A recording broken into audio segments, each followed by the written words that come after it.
Российские силовики запугивают крымских татар уголовными делами, чтобы те не участвовали в продовольственной блокаде Крыма. Об этом заявил первый заместитель председателя Меджлиса крымско-татарского народа Нариман Джилял.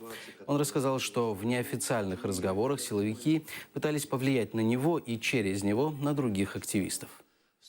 Я получил своеобразное предупреждение. То есть не я лично, а через меня постарались передать остальным, что все, кто из Крыма поедет участвовать в гражданской блокаде Крыма, столкнутся с преследованием со стороны силовых органов Крыма, вплоть до открытия уголовных дел, так как, по их мнению, данная блокада направлена против государства Россия. Фактически, я считаю, это своеобразный способ давления.